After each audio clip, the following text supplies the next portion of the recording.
Hi, everyone. I would like to first thank the organizing committee for giving me this opportunity to give this talk. So the title is Ecology-Based Understanding of Gut Microbiome in Human Metabolic Health. We know that the complexity and the density of microbes in our gut is such that we can call it our microbial Amazon jungle, a highly complex microbial ecosystem. It's really a great challenge to understand such a complex system in human health and diseases. This year is the 31st year of my research in gut ecology. So over the decades, and I have developed a set of guiding principles for doing microbiome research and for understanding the ecological nature of gut microbiota in human health and diseases. I call it the 4 pillars for ecological understanding of microbiome in human health and diseases. The first pillar is my microbiology pillar. We need to know that strains are the basic building blocks of microbiome, and ecological functions are mostly strain specific. So if you look at the definition of species in bacteria, you would realize that strains in the same bacterial species are allowed to have up to 30% genomic difference. That is a huge genomic diversity and serve as a foundation for huge functional diversity within under the same bacterial species. So we must go down to strain level in order to understand the relationship between gut bacteria and human health and diseases. The second pillar is the ecology pillar. Macroecology shows that members from widely different species can work together as a coherent functional group called guild. So members in the same guild, they thrive and decline together, they work together, and so they show co-abundant behavior. Then the question is, would gut bacteria also work together to form such guild structure? And who works with whom to form such a guild organization? And we also know from macroecology that not all the members are equally important. For example, in the closed forest, the tall tree species are the foundation species. They structure and stabilize the whole ecosystem. You lose the foundation species, you lose everything. This is different from keystone species. If you lose a keystone species, you may only lose part of the ecosystem. So then the question is, would some bacteria in our guts also function as the foundation species to structure and stabilize our healthy gut microbiota? And so the third pillar, we call it a discovery pillar. And we know that we can use the next generation sequencing technology to detect the variations of all the members of the microbiome. But the question is, when you start to analyze your sequencing data set, if you need a database to give a name or to assign a function to your sequence, then a substantial part of your database will not get a name or would not get a function. It's just because they are novel. Nobody has studied them in detail before. So in this way, you actually force yourself to focus only on the part of your data somebody has studied before, but for the novel part of your data, you just discard them. And we need to give up this data mining or data analysis approach, but do reference-free data analysis. The fourth and the most important pillar is actually the causality pillar. We know that there are hundreds of papers to show that almost in any disease you study, you would find the difference of microbiota between patients and healthy controls. But the question is it because I'm diseased so that I have a different gut microbiota? Or is it because I have different gut microbiota so that I'm diseased? So chicken or egg, which comes first? To answer this causality question, we argue that we still need to follow Cochrane postulates and maybe also adopt the Hill's 9 criteria and all combine this together to guide our microbiome research. More specifically, we needed to do microbiome-wide association studies to identify all the members which are either positively or negatively associated with the disease. And then we needed to isolate the associated members into either pure culture or consortium with defined membership. And then we needed to inoculate the isolates into germ-free animals, and then give the environmental condition believed which can trigger the corresponding disease, and see if we can reproduce the disease or some of the key disease phenotypes in this animal model. If we can, we need to elucidate the mechanism of the molecular crosstalk between the colonizing human gut bacteria and the host animal, and see how this molecular crosstalk eventually leads to a development of the disease endpoint. Only after all of this work may you claim that you have identified some specific members of the gut microbiota and their effector molecules, and which have causative role in a specific disease development process. And then you can use these bacteria and their effector molecules as both biomarkers and drug targets. We know in terms of causality, interventional evidence are the with the highest quality. And but how can you change the gut microbiota and see if there's associated changes of the host disease phenotypes?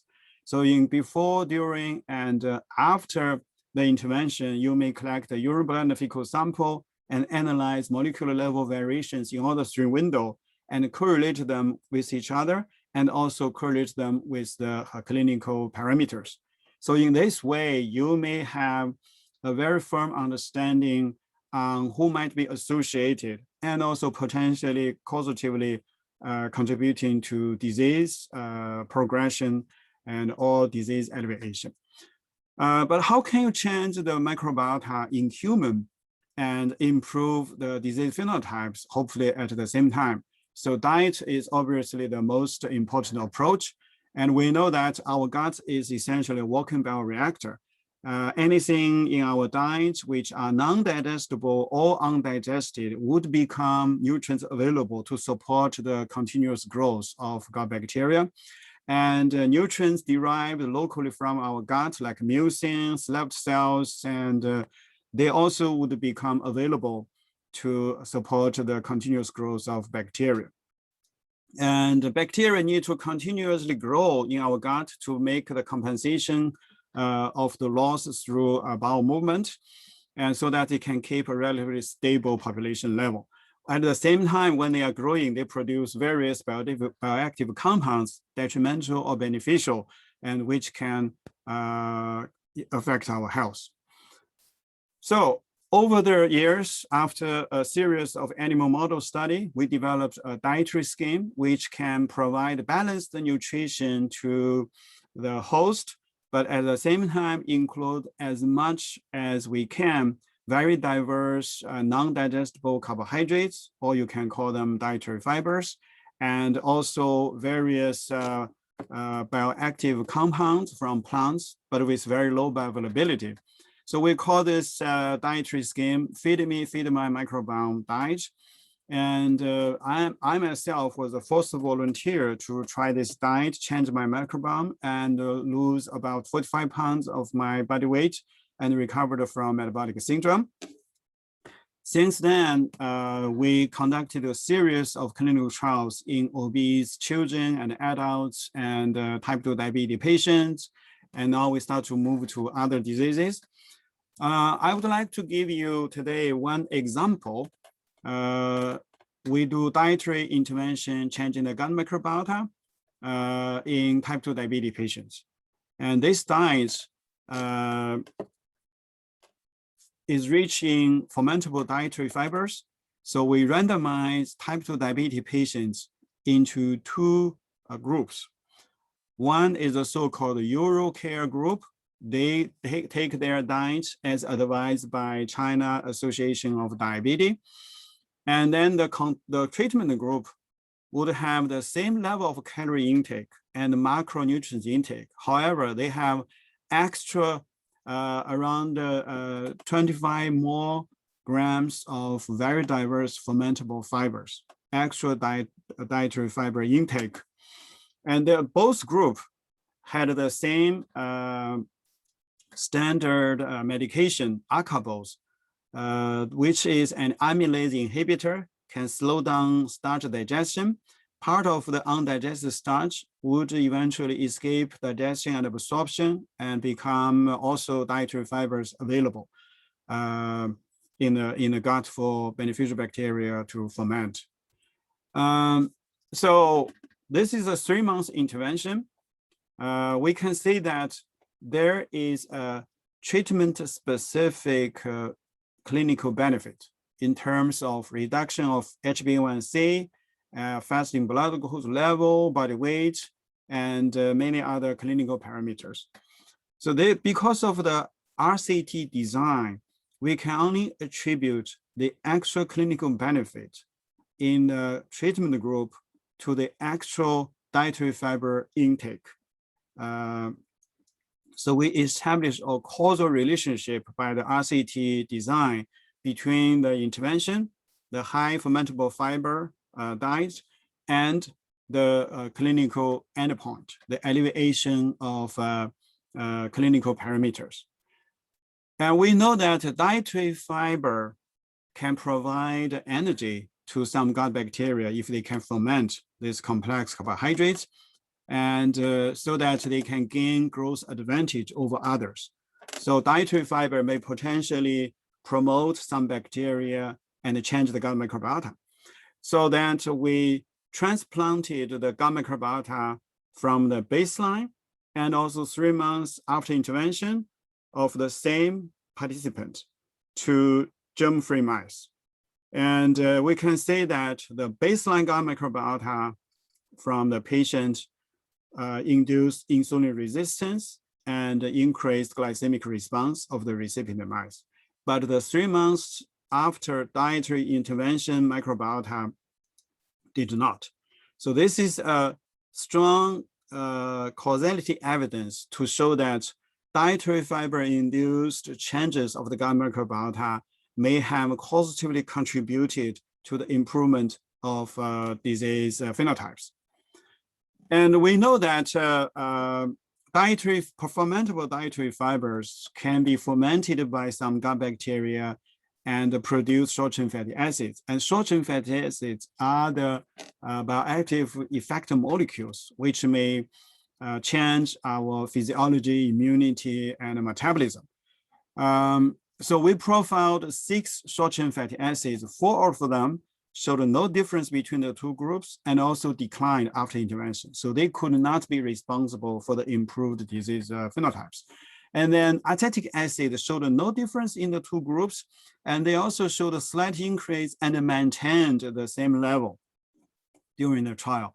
So this acetic acid may be responsible for the clinical benefit shared between the control and the treatment group. While butyric acid didn't change throughout the trial in the control group, but significantly increased in the treatment group. So this compound is potentially responsible for the treatment-specific benefit.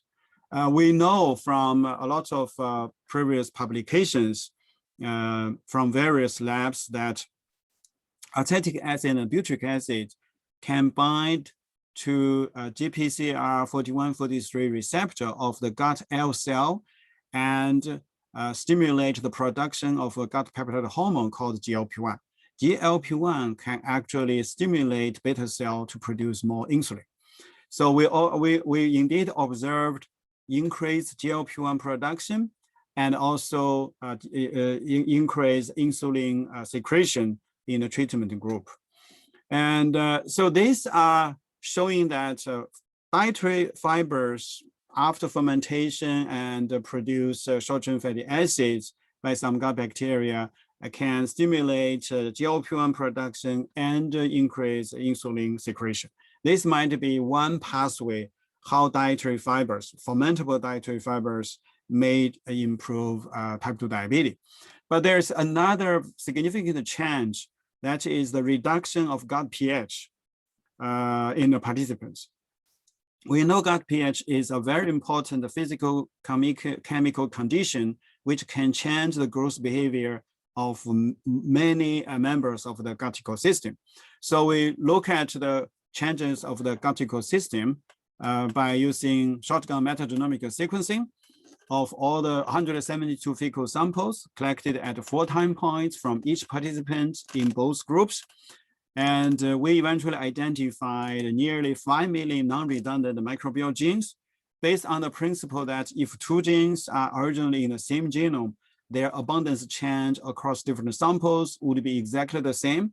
So we did a co-abundance analysis of individual genes, and we identified eventually 422 co-abundant gene groups, and each contain more than 700 genes. So each such co-abundant gene group is potentially a bacterial genome. And this 422 bacterial genome, we found that 180 of them show up in more than 20% of the samples. So they are prevalent bacteria. And we did CAG-specific reassembly of the genome. We obtained 154 high-quality draft genomes with 95% completeness. And among these 154 high-quality draft genomes, and we found that 141 contained at least one pathway for short-chain fatty acid production. So genetically, they are capable of fermenting carbohydrates, produce short-chain fatty acids. And then we look at this 141 genomes. We say that only 15 actually promoted by the intake of extra dietary fiber in a treatment group. 79 remained non-responders, and 47 actually declined and below than the baseline. So basically, we have 15 positive responders to dietary fiber treatment, and all of them can produce acetic acid. 5 can also produce butyric acid, while 47 of them showed a negative correlation with the 15 positive responders, and they also declined. They are negative responders to the treatment, and they declined below than the baseline. And among these 47 negative responders, you see endotoxin producers, and you see hydrogen sulfide producers and endo producers. And so they are potentially detrimental bacteria. If you look at the genome, you also realize that positive responders can produce more ATP by using the same amount of carbohydrates, and they are also tolerant to lower reduced pH.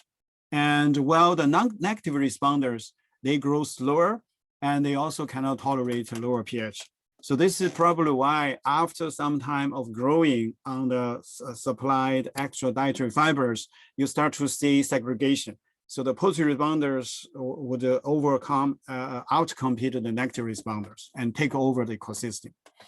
So the positive responders same can produce acetic acid and butyric acid, and these can directly stimulate gut L cell produce GLP-1. GLP-1 eventually promote insulin secretion. So this is one way to improve the disease. Well, probably more importantly, the positive responders can outcompete the negative responders by producing short-chain fatty acids, reduce the pH, and this by producing antimicrobial compounds, and also by exercising the competitive exclusion effect, taking over the available niche. So they drive down producers of endo, hydrogen sulfide, and endotoxin. Endo and hydrogen sulfide are known inhibitors of gut L cell for GLP-1 production. Endotoxin are pro-inflammatory factors, which can increase inflammation. Inflammation can damage insulin receptor and increase insulin resistance. So reduction of producers of endo, hydrogen sulfide, and endotoxin and their products eventually can help release more GLP-1 and also recover insulin sensitivity.